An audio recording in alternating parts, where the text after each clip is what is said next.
Hello and welcome once again to the video. In this one I shall continue what I've been doing for the first time this Formula One season, and that is just a few minutes writing down my prediction for the race, the top three in the race, and maybe another kind of prediction outside of those top three. I've scored very well so far.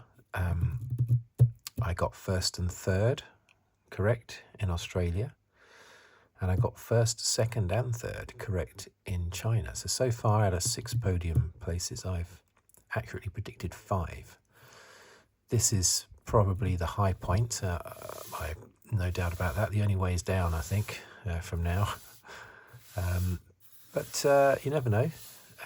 Let's see what happens. So let's dive in, shall we? My prediction for the top 3 in the Japanese Grand Prix this coming weekend at Suzuka. Top 3 in the Formula One Grand Prix at Suzuka, round 3. Okay, so I'm going to. I don't normally put the race at the top, do I? Or do I? Yeah, maybe I should actually.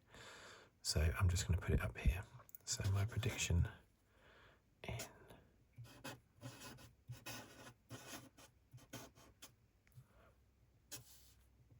Japan. Okay, so hopefully there's enough ink in this pen.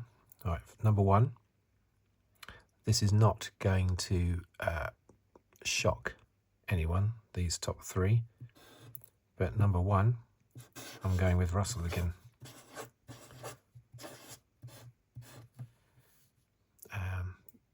Sorry, but I just think he will win. Second, Antonelli.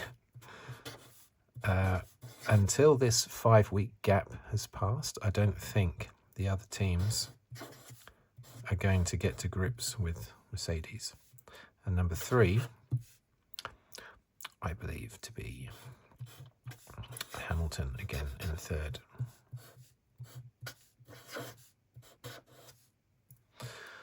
Like that. Okay, so why?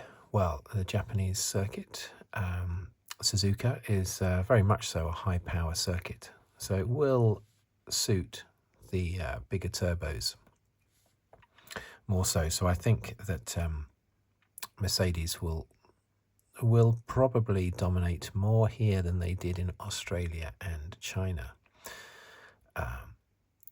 Now, Hamilton, yes, he's in the smaller turbo Ferrari, the smallest turbo on the grid, but there are still some squiggly sections. There are still some sharp burns, sharp turns.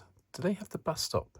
Sorry, the bus stop's in Spa, isn't it? That chicane at the end of Suzuka, is that gone now, or is it still there? It's still there, isn't it? You'll need a punchy small turbo to get through there. So there are parts of the track that will suit the Ferrari. And also, I don't think that McLaren and Red Bull will have been able to do anything really to close the gap to Ferrari. That may well happen during the 5 weeks. I'm not sure to what extent they're allowed to work on the cars during the 5-week gap.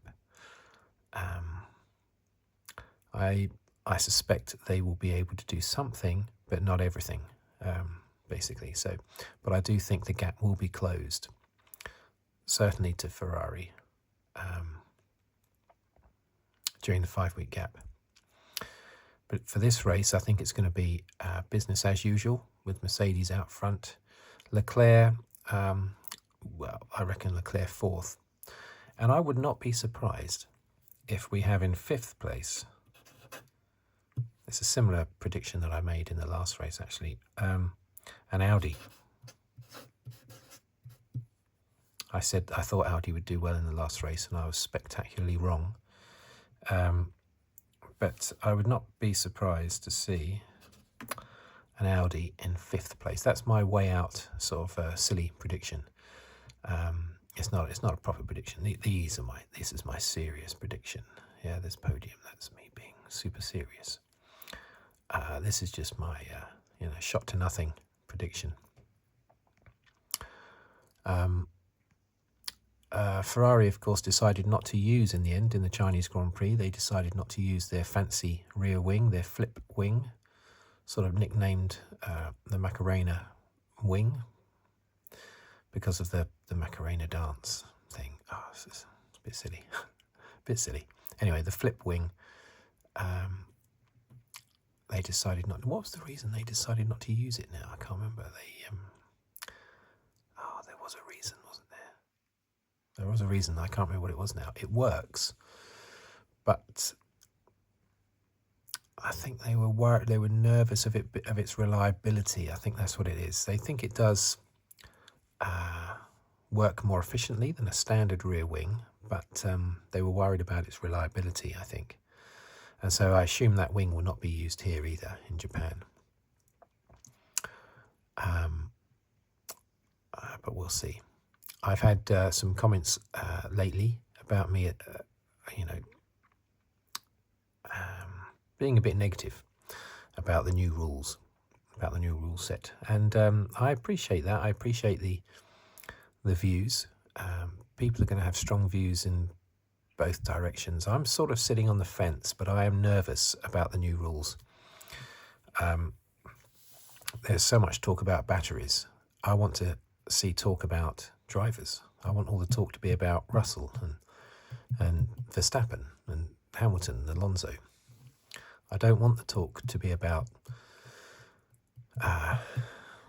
spooling turbos and charging batteries. I don't want all the chat to be about that, but I can understand why all the chat is about that, because that's the big thing that's come in this year, and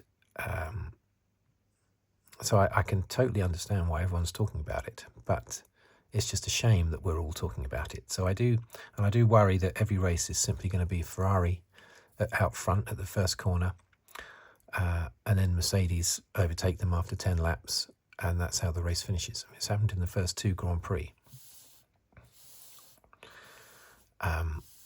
I want to be, if I see Hamilton go from 5th on the grid to the lead by the first corner, I want to be able to applaud Hamilton. But instead, it's just, that's their small turbo being able to spool up and charge the battery and quickly and all that sort of thing. Whereas the other cars take longer to get the charge into the batteries. That's the reason for him going from 5th to 1st. I would rather the reason being because he had a really good start. I get what some people are saying. Some people are saying that we've always had rules that have meant that you've had to manage something in the car. Mostly tyres, of course. And yes, I've been watching F1 since the early 80s, so I'm aware that we've always had something that's needed to be managed. But that thing that's needed to be managed has taken up about 20% of the commentary, or 20% of the effort within the car, or whatever. Not 90% of the commentary and 90% of the effort within the car. So it's not the fact that something's being managed that I'm a bit nervous about. It's the fact how much it all has to be managed. Verstappen goes from wherever he is on the grid to last every race. Has Verstappen suddenly stopped knowing how to start a Grand Prix? No. Piastri spun off in Australia, didn't he, on the warm-up lap? Now, was that his fault? Some might say it was, but it was because he got a sudden burst of electrical energy. That sudden burst of electrical energy that he wasn't expecting at that corner, because he hadn't had any for the lap up to that point. That spun him off. Otherwise, he wouldn't have spun off. So I'm nervous, basically, about these new rules. That doesn't mean I'm attacking them. It doesn't mean I'm defending them either. I'm wary of them at the moment. So there you go. But here's my top three: Russell, Antonelli, and Hamilton, and we'll see how that pans out. Thank you for watching. Thank you for listening. If you'd like to subscribe, please do so, or comment on a video, or like the video, or leave a tip on the thanks button below the video. This is only a short video. I should obviously do a longer video after the Grand Prix.